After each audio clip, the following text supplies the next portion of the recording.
बिस्मिल्लाहिर्रहमानिर्रहीम, अस्सलाम वालेकुम। आप देख रहे हैं programme capital live with Anika. मैं हूं आपके साथ अनीका निसार। नाज़रीन, पाकिस्तान तहरीक इंसाफ की हुकूमत को मुतज़लज़ल करने के लिए या गिराने के लिए पाकिस्तान की अपोजिशन मुत्तफिक है, लेकिन मुत्तफिक होना नाकाफ़ी है, यकजा होना ज़रूरी है। तो इसलिए क्या पाकिस्तान तहरीक इंसाफ की हुकूमत को मुतज़लज़ल करने के लिए अपोजिशन इकट्ठी हो सकेगी या नहीं, ये सवाल बड़ा अहम हो जाता है। लास्ट वीक भी जब शहबाज शरीफ साहब की मुलाकात मौलाना फजलुर रहमान साहब से हुई तो वहाँ भी ट्रस्ट डेफिसिट बड़ा एविडेंट था। मौलाना फजलुर रहमान साहब शायद अब पीपल्स पार्टी और PMLN पे उस तरह का भरोसा नहीं कर पा रहे हैं। शायद उनका भरोसा अपने धरने के बाद से इन दोनों जमातों से उठ गया है, लेकिन ये दोनों जमातें भी आपस में एक दूसरे पर भरोसा नहीं करती, इसलिए क्योंकि जो सेनेट के इंतखाबात में आखिरी साल हुआ उसके बाद एक दूसरे पर भरोसा करना अपने पाँव पे कुल्हाड़ा मारने के बराबर होगा। लेकिन मसला यह है कि हुकूमत अपने लिए भी कोई फेवर नहीं कर रही। हुकूमत की कारकर्दगी के ऊपर भी कई सवालात हैं। एक ऐसी हुकूमत जो कि करप्शन को ख़त्म करने का वादा करके और अज़्म करके आई थी, उस हुकूमत में इतने सारे स्कैंडल्स की फहरिस्त सामने आ जाना, यह भी लम्हा फ़िक्री है। तो होने क्या जा रहा है, इस हवाले से बात करेंगे। मेरे साथ जो मेहमान है मैं उनका तारुफ करवाऊँ। PJ मीर साहब हमारे साथ मौजूद हैं, senior journalist and senior analyst. बहुत शुक्रिया PJ साहब, आपने ज्वाइन किया। साबिर शाह साहब भी हमारे साथ मौजूद हैं, जो कि करंट अफेयर्स को तमाम देखते हैं जियो और जंग में। बहुत शुक्रिया साबिर शाह साहब, आपने भी हमें ज्वाइन किया। इसके अलावा नसीम सिद्दीकी साहब भी हमारे साथ मौजूद हैं, सीनियर जर्नलिस्ट। बहुत शुक्रिया नसीम सिद्दीकी साहब, आपने भी हमें ज्वाइन किया। सबसे पहले साबिर शाह साहब आपकी तरफ सवाल लेकर आऊँगी। साबिर शाह साहब, अपोजिशन ने बड़ी कोशिशें की हैं यकजा होने की, बहुत कोशिश की है कि पाकिस्तान तहरीक इंसाफ की गवर्नमेंट को मुतज़लज़ल कर सके, लेकिन आपकी नज़र में यह पॉसिबल होगा या आपको लगता है कि 3 साल मुकम्मल करके जाएगी PTI? अनिका, मैं ज़ाती तौर पे समझता हूँ कि अगर ऑपोजिशन हुकूमत गिराना चाहे तो इस ऑपोजिशन में मुझे जान नज़र नहीं आती, क्योंकि देखिए बहुत ज़्यादा एतमाद और बाहमी ट्रस्ट का फुकदान है पाकिस्तान पीपल्स पार्टी में, मुस्लिम लीग नून में, क्योंकि ये माजी में एक दूसरे को बहुत अहम मौके पे डिच भी कर चुके हैं। इसी तरह मौलाना फजलुर रहमान से कभी तो काम ले लिया जाता है, कभी मौलाना बेचारे खुद सड़कों पर फिर रहे होते हैं। अब अपोजिशन ने अगर को कामयाबी हासिल करनी, अब तो मौसम भी बेहतर आ रहा है, तो देखिए उसके लिए गिरफ्तारियां देनी पड़ती हैं, उसके लिए बड़ा मैस प्रोटेस्ट करने पड़ते हैं सड़कों पे, लीडरों को गिरफ्तारियां देनी पड़ती हैं, फिर जाके हुकूमत थोड़ी बहुत डिस्टेबलाइज होती है, कोई भी हुकूमत हो। मसलन मैं आपको एग्जांपल देता हूं कि आपको इमरान खान और तारिक कादरी का धरना याद होगा। हुकूमत अच्छी खासी डिस्टेबलाइज हुई थी, एक मौके के ऊपर धरने की तादाद शायद 1-1.5 लाख को टच भी कर गई थी कुछ दिनों के लिए, और टेलीविजन की बड़ी वाइड कवरेज थी, और कुछ और क्वार्टर जहाँ से सपोर्ट होना ज़रूरी है वो भी हासिल थी। अब ये बहुत अहम बात है कि पाकिस्तान में सियासत के डायनामिक्स में बहुत सारे अहम क्वार्टर्स भी हैं, हिडन हैंड्स भी हैं। अब अगर वहाँ से सपोर्ट ना हो तब बहुत आला धरना या बहुत आला प्रोटेस्ट भी काम नहीं करता। इस वक्त सिचुएशन ये है कि somehow or the other, as luck would have it, अल्लाह ताला ने पाकिस्तान पर करम कर दिया है, और कुछ लोगों का ख्याल था कि कोरोना जितनी तेज़ी से यहाँ फैलेगा, जितनी तबाही यहाँ पर होगी मईशत की और सोशली और मेडिकली, वो नहीं हो पाया अल्हम्दुलिल्लाह। तो दूसरी बात ये कि somehow दुनिया की मईशत में बहुत ज़्यादा भूचाल आया है, लेकिन हमारी कुछ एक्सपोर्ट्स भी बेहतर हुई हैं, कुछ इंडिकेटर्स बेहतर हैं, मूडीज़ की रेटिंग बेहतर आई है, स्टैंडर्ड्स एंड पुअर की रेटिंग बेहतर आई है, फिच रेटिंग्स बेहतर आई हैं। ये क्रेडिट रेटिंग्स होती हैं, ये आपकी क्रेडिट वर्दीनेस को शो करती हैं कि आपकी औकात क्या है, आप कितना कर्जा ले सकते हैं बाहर के मुमालिक से।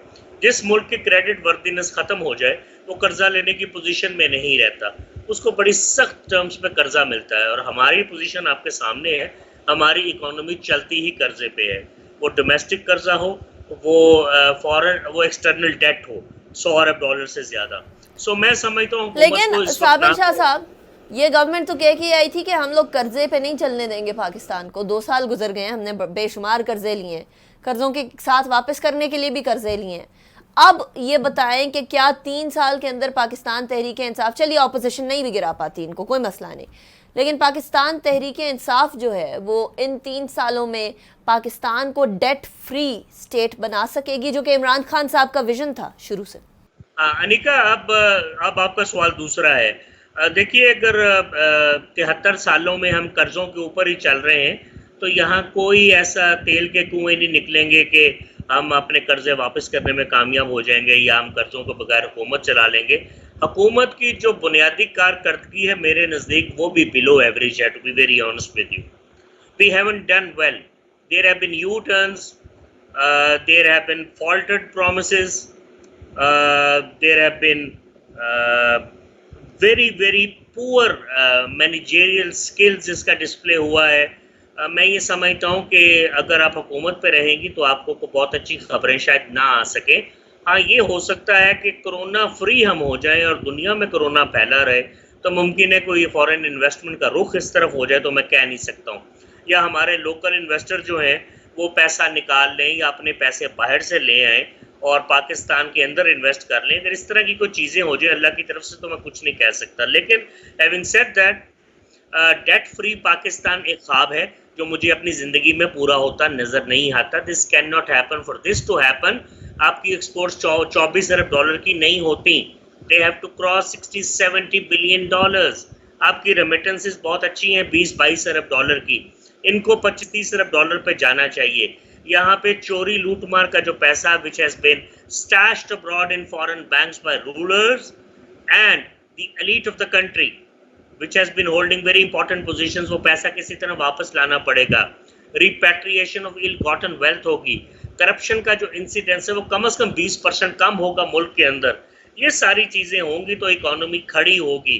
वरना आपके पास एक ही एडवांटेज है जो आप ले रहे हैं मुसलसल, वो है आपकी geo strategic position, Gwadar, CPEC, and you are the gateway to central Asia, you are the focus of the whole world, you are a nuclear power, somehow or the other Karachi's के ऊपर, बैसाखियों के ऊपर काम चलता रहेगा जैसे कि माजी में चलते आया। राइट। लेकिन सेल्फ रिलायंस की जो बात है, वो जो आपका ख्वाब है, जो मेरा ख्वाब है, जो 22 करोड़ पाकिस्तानियों का ख्वाब है, को पावर्टी रिडक्शन हो जाए, ये वो कोई, ये मुझे चीज़ें अभी तो मुस्तकबिल करीब में नज़र नहीं आती। कम से कम इस हुकूमत के होते हुए तो बिल्कुल नज़र नहीं आती। मैं यहाँ हुकूमत को क्रिटिसाइज नहीं कर रहा, उनके टेन्योर जो है अगले 3 साल में, उसमें मुझे कुछ होता नजर नहीं आता। इंटरेस्टिंग। अब ये मईशत का सवाल जरा मैं नसीम सिद्दीकी साहब की तरफ भी लेकर चलती हूँ। डेट फ्री किसी मुल्क को बनाना पॉसिबल नहीं है, दिस वी अंडरस्टैंड। वैसे भी डेट टू इक्विटी रेशो जो है वो भी, उसका भी एक सही तनासुब होना वो भी बड़ा इंपॉर्टेंट है। लेकिन नसीम सिद्दीकी साहब, कर्जा तो वापस देना है, और कर्जा देने के लिए हमें कर्जा लेना पड़े तो ये तो बड़ा मुश्किल मामला है, बड़ी मुश्किल सिचुएशन है। ऐसे में क्या पाकिस्तान तहरीक इंसाफ कोई out of the box solution सामने लेकर आ सकेगी जिसमें हम कर्जा वापस भी देते जाएं, हमारा डेट कम भी होता जाए, लेकिन हमें कर्जा वापस देने के लिए कर्जा ना लेना पड़े? अनिका, ये तो आपने बड़ी दुखती रख के ऊपर हाथ रख दी है। मईशत जो है वही तो मेन इस वक्त पाकिस्तान की प्रॉब्लम है। और जिस तरह आपने बात की कि कर्जा तो तमाम मुल्क लेते हैं, बिल्कुल आपने सही कहा। अमेरिका भी इस वक्त मकरूज है, चाइना भी मकरूज है, भारत भी मकरूज है। जो दुनिया की जितनी बड़ी रियासतें हैं, बल्कि हर मुल्क जो है वो किसी ना किसी का उसने कर्जा अदा करना है। बात ये होती है कि कर्जे को अदा किस तरह किया जाए। आपकी अपने मुल्क में एक्टिविटीज होनी चाहिए और पैसा जनरेट होना चाहिए। जिसकी मद में आपने कर्जा लिया हो वो प्रोजेक्ट्स पूरे होने चाहिए, ईमानदारी के साथ पूरे होने चाहिए, और जो रेवेन्यू आए उससे आप अपने कर्ज को उतारें ताकि आपका मुल्क भी खुशहाल हो। पाकिस्तान के साथ मसला ये है कि हमारे यहाँ पे कर्जे तो ले लिए जाते हैं, लेकिन उन कर्जों में करप्शन बहुत बड़ी तादाद में होती है, और जो प्रोजेक्ट्स लगाए जाते हैं उनमें से इतने पैसे नहीं आते कि आप कर्ज वापस कर सकें। फिर आपको उस कर्ज को उतारने के लिए दोबारा कर्ज लेना पड़ता है। तो पाकिस्तान के साथ ये मसाइल हमेशा से रहे हैं। लेकिन अगर पाकिस्तान में रेवेन्यू कलेक्शन को बेहतर किया जाए, टैक्सेस लोग पे करें, और जो टैक्स कलेक्ट करने वाले हैं वो भी ईमानदारी के साथ टैक्स कलेक्ट करें। हमारी हुकूमत पाकिस्तान की आमदनी होनी चाहिए। आमदनी में एक तो टैक्स कलेक्शन आ जाता है, उसके अलावा आपको इंपोर्ट्स कम करनी पड़ेंगी और एक्सपोर्ट्स को बढ़ाना पड़ेगा, क्योंकि जब आप एक्सपोर्ट्स बढ़ाएंगे तो उससे आपके मुल्क में ज़र मुबादला आएगा, जिसकी मद में आप अपने कर्जों की किस्तें भी अदा कर सकते हैं और असल रकम भी अदा कर सकते हैं। इसके अलावा पाकिस्तान जो है वो फॉरेन रेमिटेंसेस के ऊपर बहुत ही जो है वो रिलाई करता है। तो ओवरसीज पाकिस्तानियों को फैसिलिटीज दी जाए ताकि वो पाकिस्तान में इन्वेस्टमेंट करें, पाकिस्तान में पैसा रेगुलर भेजें, रेमिटेंसेस इंक्रीज हो। हालिया दिनों में भी हमने देखा कि कुछ इंक्रीज हुई हैं। तो ये 2-3-4 फैक्टर्स ऐसे हैं जिनमें आपको तवज्जो देने की जरूरत है। यानी कि टैक्स नेट को बढ़ाएं आप, मुल्क से जो है वो फैक्ट्रीज लगनी चाहिए, ज्यादा जो है दरामदात होनी चाहिए, उसके बाद ओवरसीज की तरफ से इन्वेस्टमेंट आनी चाहिए। तो कर्जा लेना कोई बुरी बात नहीं है, लेकिन जो कर्जा बाकी मुल्कों से लिया जाए वर्ल्ड बैंक से या आईएमएफ से, उसको सही जगह पे लगाना चाहिए, और जब उससे रेवेन्यूज आए तो उसकी मद में आप अपना कर्ज आसानी से लौटा सकते हैं। पीजे मीर साहब, मैं आपकी तरफ आऊंगी। ऑपोजिशन में जमा होने की कोई सलाहियत है? और चलिए जमा भी हो जाते हैं तो कोई सलाहियत है हुकूमत के लिए कोई थ्रेट पोज करने की, कंसिडरिंग कि ये वही ऑपोजिशन है जो मौलाना फजलुर रहमान साहब के धरने के हवाले से साथ नहीं दे पाई थी? जबानी कलामी तो साथ थे लेकिन फिजिकली साथ नहीं थे। अब पता है ये गेम चेंज है। आपने देखा है कि मौलाना फजलुर रहमान ने जो आप कह लो कि वो पार्टीज जो कि इतनी एमिनेंट नहीं है, ये उनके साथ चलने की कोशिश कर रहे हैं। उनको पता है कि जैसे आपने कहा कि उनको पता है कि पहले पीपल्स पार्टी और पीएमएलएन ने क्या किया इनके साथ। अब ये वो रियलाइज नहीं करते कि ये जो जमात है और ये जो कंग्लोमरेट इकट्ठा होगा, इसके अंदर they will never be the governors, they will never be running this country. So basically they know that. और उनका वोट बैंक उनका ही वोट बैंक है। उनका वोट बैंक ना पीपल्स पार्टी में जाएगा ना पीएमएलएन में जाएगा। पीएमएलएन और People's Party are likely contenders to form a government at some point. क्यों? एक तो उनका ट्रैक रिकॉर्ड है, दूसरा ये एस्टैब्लिश पॉलिटिकल पार्टीज है। और हमेशा मौलाना फजलुर रहमान को आप कह लो कि एक पिगी राइट भी ली है, चेयरमैन बना दिया स्टैंडिंग कमेटी कश्मीर का, एंड सो ऑन फोर्थ। अब Benazir Bhutto herself used to like him as a person। तो उस पॉइंट ऑफ व्यू से आई थिंक जो इनकी लॉयल्टीज रही हैं ये वहीं तक रही हैं। लेकिन पॉलिटिकल इंफ्रास्ट्रक्चर के अंदर apart from Maulana Fazlur Rahman being political 1122 कि जब भी इनको कोई जरूरत पड़ेगी तो ये उनको बुला लेंगे और उसके बाद जब जरूरत नहीं पड़ेगी इनको साइडलाइन पे कर देंगे। लेकिन शोर किया तो एक वजारत दे दी, एक चेयरमैन इधर लगा दिया, ये कर दिया। ये बेसिकली इनका लेकिन आपने फरमाया कि पीपल्स पार्टी और पीएमएलएन जो है वो मोस्ट प्रॉब्ली आगे चल के कोई गवर्नमेंट फॉर्म कर सकती है, बट जो ऑपोजिशन में इकट्ठे नहीं चल सक रहे वो गवर्नमेंट कैसे फॉर्म कर लेंगे? इकट्ठे करेंगे, सेपरेट करेंगे? You're absolutely right. Good for clarification. मैं कह रहा हूं कि ये अकेले फॉर्म कर सकते हैं, जॉइंट नहीं कर सकते। आपने सही कहा, देख लो ना, ये गवर्नमेंट के अंदर कोalition नहीं चला सके तो आपका क्या ख्याल है ऑपोजिशन में होंगे? ऑपोजिशन में अगर इकट्ठे होंगे only to let's say disturb the incumbent government, otherwise आप दोनों के नजरियात बिल्कुल मुख्तलिफ है। So basically they will be using strength. अच्छा, डिस्टर्ब भी कर सकेंगे गवर्नमेंट को या वो भी नहीं कर सकेंगे? I doubt it. देखो, पेंडेमिक के बाद हमारी जो आप कह रहे हो ना कि माइक्रो लेवल के ऊपर आपका जो एक आम आदमी वो थक गया है, वो भूखा मर रहा है बेचारा। तो ये गवर्नमेंट ठीक है लगी हुई है उसको रिहैबिलिटेट करने पे। अगर आप इसी के अंदर आप वो कहते हैं ना put the spanner in the works, तो ये लोग और मारे जाएंगे, पिसे जाएंगे। सो आई वुड सी कि ये ऐसे कोई वो इनकी एक्शन ना हो कि जहां एक गरीब आदमी मारा जाएगा। मारा जाना तो गरीब आदमी ने, बाकियों ने किसने मारना है? तो बेसिकली यहां अगर ये कोई मूवमेंट चलाते भी हैं, जो कि I doubt it, I very much doubt it, और अगर चलती है तो फिर देन आई फोरसी कि पीएमएलएन और पीपल्स पार्टी ये पिगी राइड ले लेंगे इस मुहिम के ऊपर, क्योंकि खुद नहीं आएंगे। अगर इन्होंने खुद आने की कोशिश की, I can assure you the establishment will not let them come into it. So then we are looking at another route, another plan B. So उस लिहाज से thinking long term, I think this is a cat and mouse game जो कि अभी चल रही है, but ये कैट एंड माउस में आई थिंक माउस जो है वो एक्चुअली मारा जाएगा। ओके, सही। अच्छा, मुझे एक बात बताइएगा पीजे साहब, ये अभी हम बहुत ज़्यादा ऑपोजिशन की तरफ से सुन रहे हैं कि देखिए जी इतने सारे स्कैंडल्स आ गए, आटा का स्कैंडल, चीनी का स्कैंडल, तेल की मसनूआत की कीमतों का स्कैंडल, आटे के बहरान का स्कैंडल, अद्वियात का स्कैंडल, सारे के सारे स्कैंडल्स हमें गिनवाए जा रहे हैं। एंड दैट्स अ फैक्ट कि इस हुकूमत में अनप्रेसिडेंटेड अमाउंट ऑफ स्कैंडल सामने है जितने हमने इनसे तवक्को भी नहीं की हुई थी। बट क्या ऑपोजिशन ये सारी बातें अवाम के लिए कर रही है या अकॉर्डिंग टू गवर्नमेंट अपने नैब से छुटकारा पाने के लिए कर रही है? देखिए यहाँ मेन चीज तो है, आप असेंबली में देख लें, जिस आदमी को प्रोडक्शन ऑर्डर पे आप लेके आते हैं, इंस्टेड वो अपने इलेक्टोरेट की बात करे, वो अपने केस की बात कर देता है वहां। तो बेसिकली यहाँ हर एक को अपनी अपनी पड़ी हुई है, लोगों को और आवाम की नहीं पड़ी हुई। ये बड़ी बदकिस्मती है हमारी। हमें चाहिए कि जब आप एक ऑगस्ट हाउस में जाते हैं ऑन प्रोडक्शन ऑर्डर्स, आपका काम है अपने इलेक्टोरेट की बात करें, आपके मसले मसाइलों की बात करें। आपका ये काम नहीं है कि अपना केस जाके नेशनल असेंबली में प्लीट करें। जहां आप गए हुए हैं, whether it is NAB, courts और एनीवेयर, आप अपने केसेस वहां प्लीट करें। अब यहाँ बेसिकली हमने एक ऐसी, आप कह रहे हो, डाइवर्सिफिकेशन कर दी अपनी पॉलिटिक्स के अंदर, हमें पता ही नहीं है कि हम कर क्या रहे हैं यहाँ। तो अपोजिशन को चाहिए इस वक्त ये संजीदगी दिखाए और पेशेंस दिखाए, क्योंकि what goes around will come around. अगर ये इन्होंने आज कर दिया और आप कह रहे कि they would expect national election, वो होंगे नहीं, बल्कि इस गवर्नमेंट के पास ऑप्शन भी है कि ये इलेक्शन एक साल लेट भी करा सकते हैं। ये भी मैं आपको बता दूं, इनके पास कॉन्स्टिट्यूशनल ये इनके पास कवर है, ये करवा सकते हैं लेट। एंड उसके अंदर ये जो अगला साल आ रहा है, ये डिलीवरेंस का साल है। We'll have to wait and see and give time to the government कि ये डिलीवर करे जो इनके प्रोमिसेस हैं।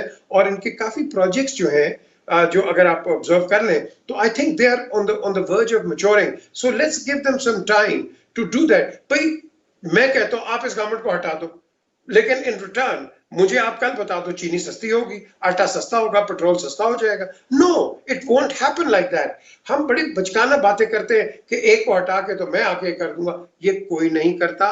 जब आप कॉरिडोर्स के पार के बाहर होते हो, आपको एक शीशा नजर आता है, कॉरिडोर्स और पार के अंदर जाते हो, आपको दूसरे शीशे नजर आते हैं और कॉम्प्लिकेटेड शीशे। सो आई थिंक क्या इमरान खान साहब भी जब ये कह रहे थे कि मैं आऊंगा तो मैं ये सही कर दूंगा, वो सही कर दूंगा, वो भी बचकाना बातें कर रहे थे?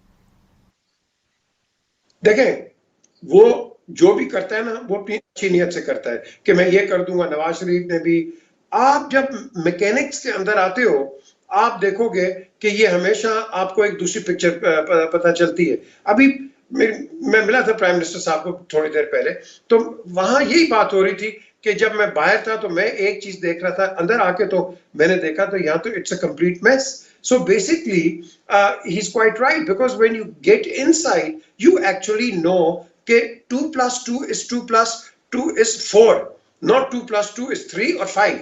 तो क्योंकि बाहर आपको एक रोजी पिक्चर होती है और मोस्टली डिसइंफॉर्मेशन होती है। अंदर जब आप किताब देखते हैं, लेजर्स देखते हैं, किताबें देखते हैं मिनिस्ट्रीज की एंड फाइल्स, फिर आपको रियल टाइम पता चलता है कि व्हाट इज द एक्चुअल आप कह लो कि the real story. So I think इस गवर्नमेंट को पता चल गया। यहाँ थोड़ी डिले इसलिए है, विच आई वुड फोरसी, कि कई लोग जो है उन्होंने पहले गवर्नमेंट में काम नहीं किया हुआ, गवर्नेंस में नहीं किया हुआ। यस, वहां थोड़ी सी गलतियां हुई हैं, लेकिन अगर इंटेंट आपकी ठीक है तो ये गलतियां भी ओवरराइड हो जाती हैं। राइट पीजे मीर साहब। अच्छा नसीम सिद्दीकी साहब, आपकी नजर में ऑपोजिशन कुछ कर पाएगी या फिर पीटीआई ही अपने लिए मसाइल खड़े करने के लिए काफ़ी है? कभी हम लोग काबीना के अंदर इख्तलाफ देखते हैं, कभी हम लोग स्कैंडल्स पे स्कैंडल्स की फहरिस्त देखते हैं, कभी हम लोग कोई ऐसी स्टेटमेंट देते हैं जिसकी वजह से हमें इंटरनेशनल इश्यूज़ का सामना करना पड़ जाता है। सो अल्टीमेटली आपकी नज़र में क्या ऑपोजिशन अगर यकजा नहीं भी होती तब भी पीटीआई क्या स्मूथली सेल कर सकेगी अपने अगले 3 सालों में? बड़ा अच्छा सवाल पूछा आपने।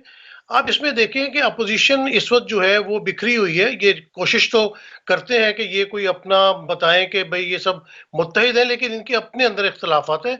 आपने मौलाना फजल रहमान के धरने में देखा था कि पीपल्स पार्टी और नून लीग ने जो है उनके साथ वफा नहीं की थी, जिसकी वजह से मौलाना साहब का धरना नाकाम हो गया था। तो इस वक्त अपोजिशन तो नहीं नजर आ रही कि वो हुकूमत के लिए कोई मुश्किलात पैदा करेगी। और जैसा कि आपने कहा कि पीटीआई अपने लिए कोई ना कोई मुश्किलात पैदा कर सकती है, तो देखें काबीना में या जमहूरी दौर में आपस में इख्तलाफात जरूर होते हैं और वो मंजर आम पे भी आते रहते हैं। लेकिन आपने देखा कि प्राइम मिनिस्टर इमरान खान बड़ी तंदही के साथ, बड़ी मेहनत के साथ दिन में 16-16, 18-18 घंटे काम करते हैं, मीटिंग्स करते हैं, अपने वुज़रा पे नज़र भी रखते हैं, उन पे तनकीद भी करते हैं। उनकी जो है रेटिंग भी अभी 10 वजारतों की आई है। तो मेरे ख्याल से पीटीआई जो है वो आराम से अपनी सेलिंग करती रहेगी और 5 साल मुकम्मल करेगी। और जिस तरह अभी काम हो रहे हैं, इंशाल्लाह ताला मुझे तो नज़र आता है कि शायद 6 महीने बाद इनके पॉजिटिव रिजल्ट्स आने शुरू हो जाएंगे। तो अपोजिशन के पास कोई एजेंडा नहीं है। अपोजिशन अभी तक आवाम को सड़कों पे नहीं ला सकी और अपोजिशन के खिलाफ जो केसेस चल रहे हैं उनमें भी कोई खातिर खा उनको कामयाबी नहीं हुई, सिर्फ जमानतें मिली हुई हैं। तो आने वाले दिनों में मेरी नज़र में पीटीआई को ये अपोजिशन को मजीद मुश्किलात का सामना करना पड़ेगा। कुछ जेलों में भी लोग जाएंगे, जबकि पीटीआई इमरान खान की क़यादत में मुझे अच्छे काम करते नजर आ रही है और आइंदा आने वाले दिनों में मजीद आवाम के लिए खुशखबरियां भी मिल सकती हैं। राइट, मैं ब्रेक की तरफ जाऊंगी, ब्रेक के बाद फिर हम वापस आएंगे, उसके बाद डिस्कशन को कंटिन्यू करेंगे।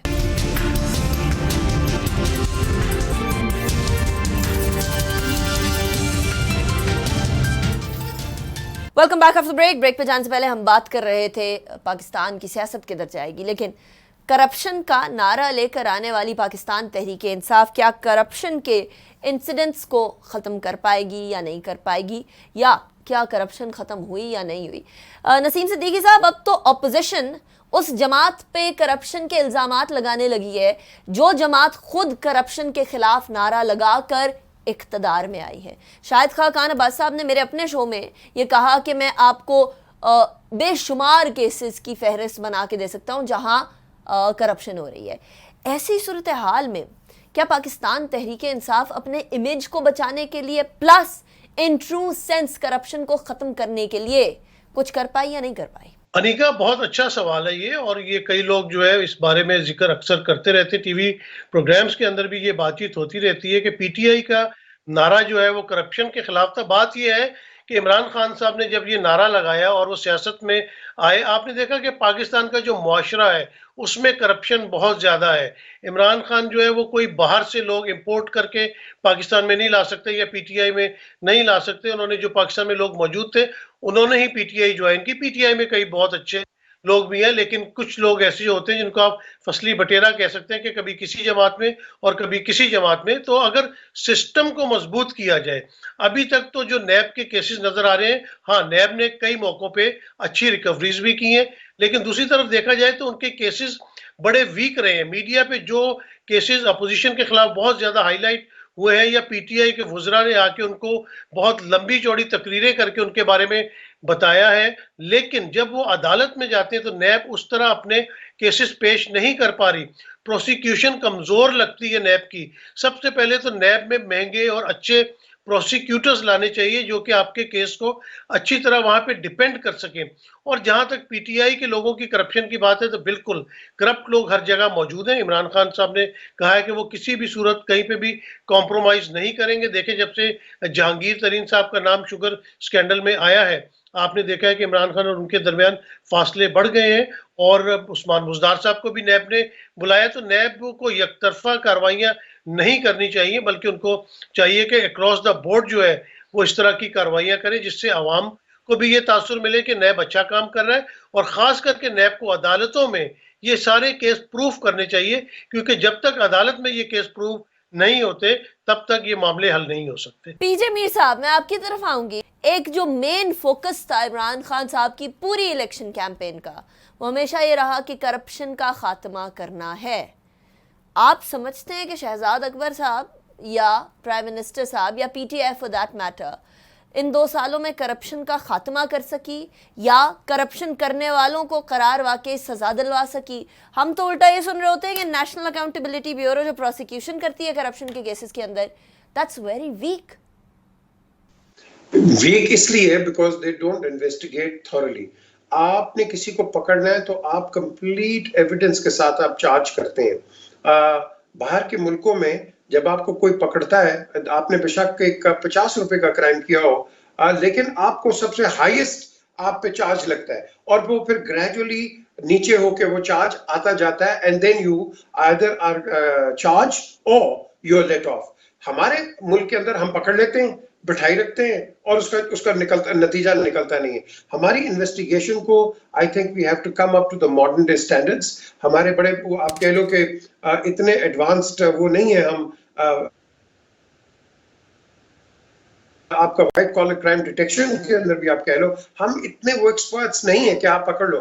देखो आजकल आप जिस तरह ऑफशोर कंपनीज है, ये पैनामा होगी, दूसरे होगी, लोगों ने अकाउंट्स इतने खोले हुए हैं, आप इनको पकड़ ही नहीं सकते। नहीं, लेकिन हमें तो पीजे मीर साहब बताया गया था ना कि 200 अरब रुपए आएंगे, कुछ जो है वो कर्जे में निकल जाएगा, कर्जे की वापसी पे कुछ पाकिस्तानी अवाम पे लगेगा। Why promise what you can not deliver? देखिए, ये पॉलिटिकल गिमिक्री होती है, और लेकिन पॉलिटिकल गिमिक्री, कोई रोटी कपड़ा मकान ले आता है, कोई येलो कैब्स ले आता है, ये करप्शन यानी लेके आ तब्दीली गए। कोई नहीं अब है, बात सेम वो पॉलिटिकल तरीकाकार चल रहा है। ये है, क्योंकि एक तो आपका इलेक्टोरल सिस्टम इतना गंदा है कि आपका एक आम आदमी जो है ना 500 रुपए पे आपको वोट दे देता है। तो जब वो आपका एक आम आदमी करप्शन पे आता है और करप्ट वोट देता है, और वो मजबूरी से करप्ट वोट देता है क्योंकि उसको रोटी खाने के लिए नहीं मिलती उसको, तो उसको 500 रुपए मिलेंगे, वो आपको वोट दे देगा, 1000 रुपए भी दे देते हैं। बट द क्वेश्चन इज, आपका ये जब सिस्टम इस तरह का होगा तो आप क्या ब्रीड करोगे? आप तो एक ओवरऑल करप्शन ब्रीड करोगे। अब ये जो पार्टी आई है, इस पार्टी के अंदर वो लोग हैं जो कि पहले ड्राइंग रूम की पॉलिटिक्स करते थे, आज ये प्रैक्टिकल पॉलिटिक्स कर रहे हैं। So in comparison to the other tried and tested and according to them failed, आप कह लो कि पीसेस, सो बेसिकली इन पे अब बहुत प्रेशर है टू डिलीवर। राइट। तो ये डिलीवर नहीं करेंगे, ये प्रेशर जो है दूसरे डालते भी रहेंगे और ये खुद भी प्रेशर में होंगे। राइट। साबिर शाह साहब, आपकी तरफ सवाल लेकर आऊंगी। अच्छा, आपने साबिर शाह साहब थोड़ी देर पहले करप्शन का जिक्र किया था, आपकी नज़र में क्या पाकिस्तान तहरीक इंसाफ करप्शन के बारे में जो वादे करती रही वो पूरे कर पाएगी या नहीं? लूटी हुई रकम वापस लाएंगे, पाकिस्तान के कर्जे वापस करेंगे और बाकी जो रकम बचेगी वो पाकिस्तान की आवाम पे लगाएंगे। ये it was easier said than done. हालांकि इमरान खान साहब ने बड़े अरसे शहजाद अकबर साहब को इस काम पे लगाए रखा कि जी नैब के मामलात, एहतसाब के मामलात, लेकिन पैसे कोई वापस नहीं आए। इसी बात पे तनकीद का निशाना बनाती है अपोजिशन पीटीआई को कि आप तो कहते थे आप लोग इतने सारे पैसे वापस ले आएंगे, किधर हैं वो पैसे जो लूटी हुई रकम आप वापस लेकर आए? इस पॉइंट तक, लूटी हुई रकम वापस आने तक क्या रुकावट है? देखिए, शहजाद अकबर हो या कोई भी, ये लोगों they are mere theorists. As you said, it was easier said than done. ये इलेक्शन मैनिफेस्टो में तो ऐसी चीजें अच्छी लगती हैं। पहली बात है repatriation of ill gotten wealth. आप इसकी रिसर्च करें और सिर्फ मार्कोस का केस ले लें, फिलीपींस के जो डिक्टेटर थे, उन्होंने अरबों डॉलर बाहर के मुल्कों में, उनकी बेगम ने जेवरात, ज्वेलरी, पैसा, कैश, डायमंड्स बाहर के मुल्कों में जमा कराए, बैंक्स की वॉल्ट्स में थे, स्पेशली स्विट्जरलैंड। मार्कोस की हुकूमत और उनका तख्ता उलटने के बाद फिलीपींस की गवर्नमेंट को जो 500-700 मिलियन डॉलर मिले, उसमें 18 साल का अरसा लगा। और ज़हन में रखिए कि मुसलसल हुकूमतें आईं, चलती रहीं, लेकिन जो रिपैट्रिएशन का जो प्रोसेस था, बाहर से लूटा हुआ पैसा वापस लाने का प्रोसेस, वो चलता रहा। ये आसान नहीं है। ये तो अब शुरू होता तो 10 साल बाद को ड्रीम रियलाइज होती। मेरा ख्याल है कि प्रोसेस भी पूरी तरह शुरू नहीं हुआ। आपके सामने आसिफ जरदारी को एक दफ़ा 6 करोड़ डॉलर मिल गए थे स्विट्जरलैंड के बैंकों से। यहाँ क्या क्या तमाशे हुए। चीफ जस्टिस भी पूछते रहे, इफ्तिखार चौधरी, वो हाइपर एक्टिव चीफ जस्टिस थे, लेकिन किसी ने उनकी नहीं सुनी। अटॉर्नी जनरल उस वक्त जस्टिस कयूम थे, जस्टिस रिटायर्ड कयूम। सो यहाँ अदालतें अकेली भी कुछ नहीं कर पाई माजी में। बड़े बड़े सख्त चीफ जस्टिस भी कुछ नहीं कर पाए, क्योंकि जिन लोगों ने रुकावटें डालनी है वो डाल लेते हैं। आसिफ जरदारी सदर थे, अटॉर्नी जनरल उनके थे, सिस्टम उनका था। ये तो हो गई repatriation of ill gotten wealth की बात। शहजाद अकबर की जो गुफ्तगू है वो रोज़े की गुफ्तगू है। भाई आपने किया क्या है? ये जो सबूत आप दिखा रहे हैं, इस मुल्क में चोर और डाकू इतने सारे कागज इस्तेमाल करते हैं, हजारों की तादाद में, कि मैं दुनिया का सबसे अमीर तरीन जज भी बन जाऊं, मैं दुनिया का सबसे ईमानदार प्रोसिक्यूटर बन जाऊं, इतने सारे कागजात को पढ़ना मेरे बस में नहीं है। इंटरेस्टिंग। अच्छा, साबिर शाह साहब, गवर्नमेंट कुछ नहीं कर पा रही और गवर्नमेंट आपके मुताबिक 3 साल में अपने तमाम वादे पूरे भी नहीं कर सकेगी। ऑपोजिशन कुछ नहीं कर पा रही, इकट्ठे तो हो नहीं पा रहे, आगे कुछ करना तो दूर की बात है। ना ऑपोजिशन कर रही है, ना गवर्नमेंट कर रही है। क्या हम अल्लाह तवक्कल चल रहे हैं? देखिए, 2 चीजें हैं ना, कि या तो जिसको शहजाद अकबर साहब ही फरमा रहे हैं, महकमा ज़राअत वाले, Now he's referring to the hidden quarters, that means Pakistan Army and the establishment. और मेरे नजदीक तो establishment में अब judiciary भी बड़ा active role play करती है.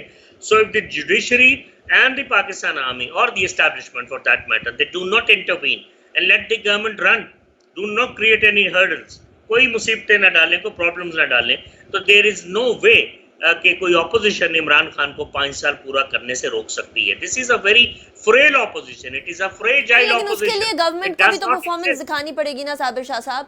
सिर्फ 5 साल ले लेना तो जमहूरियत नहीं होती. जमहूरियत का मतलब है for the people, of the people, by the people. तो फॉर द पीपल क्या करेगी पाकिस्तान तहरीक इंसाफ?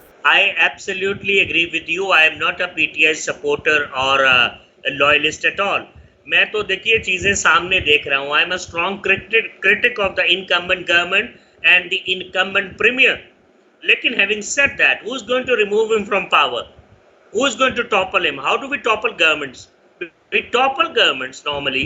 जुडिशल इसका डेमोक्रेटिक प्रोसेस में सड़कों पे लोग आते हैं, लीडर उनको खींच के लाते हैं. पीपल प्रोटेस्ट कि महंगाई बड़ी हो गई. महंगाई तो वाकई हो गई, आपके सामने है. तेल का स्कैंडल, इसका चीनी का स्कैंडल, इसका आटे के 2 स्कैंडल, दवाइयों का स्कैंडल. जहांगीर तरीन भी नहीं पकड़े गए, किसी के ऊपर कोई इल्जाम नहीं आया. Who has been arrested? None. Absolutely none. People have got an NRO. People have flown from Pakistan. They have been escorted by the government personnel and they flew. कोई बंदा पकड़ा नहीं गया. किसी की प्रॉपर्टी कॉन्फिस्केट नहीं होती. किसी की प्रॉपर्टी को कॉन्फिस्केट करके यहाँ पे बेचा नहीं जाता तक रिकवरी की जाए. So in order to do that, the government should look within its own ranks. It should have started this from home. Right. You know.